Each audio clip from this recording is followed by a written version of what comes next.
Now there's two different ways to understand which Greek. First, let me give you a little lesson. Let's make this the Christians, okay? Two cities. Antioch of Syria, where the disciples were first called Christians, and Alexandria, Egypt. Here were people who followed the apostles. See if you know this word. Here are the people who are the apostates, who abandoned true belief and blended Greek religion, Greek philosophy, and their own personal pride into drawing up the Bible in their own image. They cut out things they didn't like. And out of the manuscripts from this area, they're so inconsistent. Do you know there's not a single manuscript from those days that you could put together and say is like an NIV, an ESV, a New Living Translation, or any other?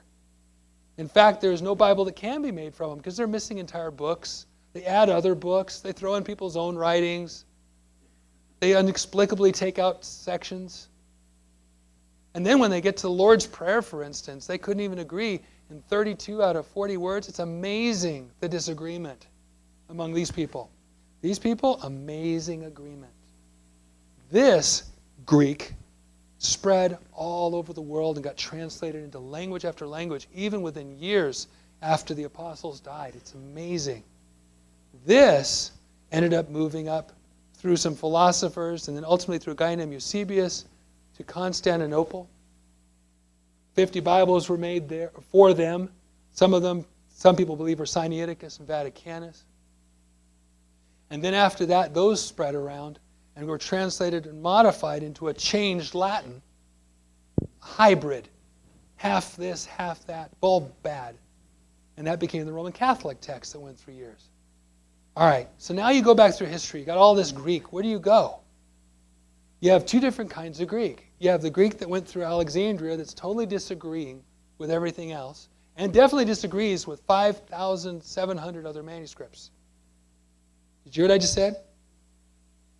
60-something versus 5,700 manuscripts, and these guys can't agree with these guys, and they can't even agree among themselves. And that's what our modern Bibles are made of. That's one kind of Greek. I trust the 5,700. What do you think? I'll trust the persecuted believers. That's what I'm going to trust. I am not going to trust a bunch of scholars who say, I know better than you do. I'm going to trust the common Joe Christian who says, I believe God, and I don't want to mess with His stuff. I want to be blessed by Him. I want to follow Him. That's the guy I'm going to follow. And that's where this comes from. Those manuscripts. Thousands of them. Now, there's a second Greek, and that's the Greek you teach. The Greek I was taught was not Greek. It was man's reinterpretation of Greek. Are you with me? Okay, I became the top Greek student in my Bible college and went straight into advanced Greek at Fuller Seminary. Okay? I'm not making this stuff up. The stuff they teach you is a lie when it comes to those crucial places. And for instance, that one in 1 Corinthians 1:18 is big.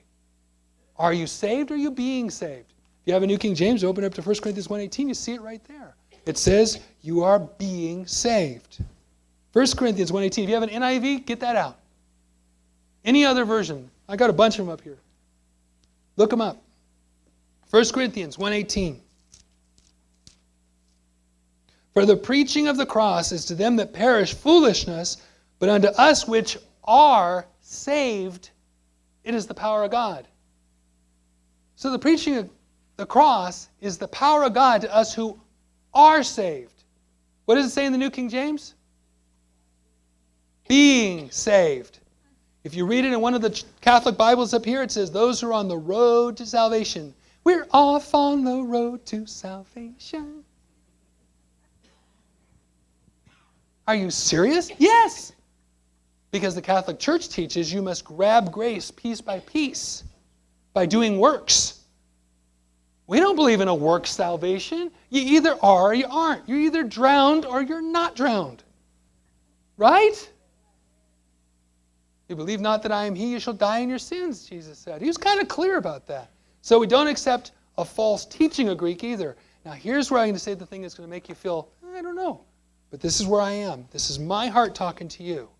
With all the Greek I've studied, and I got so many, ask George, ask Ron, I got piles and piles of books on Greek and manuscripts and papyri, and I got Hebrew, and I got all sorts of manuscripts of every kind. But if I want to understand Greek accurately, I actually go here. Because this actually passes on in English the correct understanding of the translation of the Greek words and the Hebrew.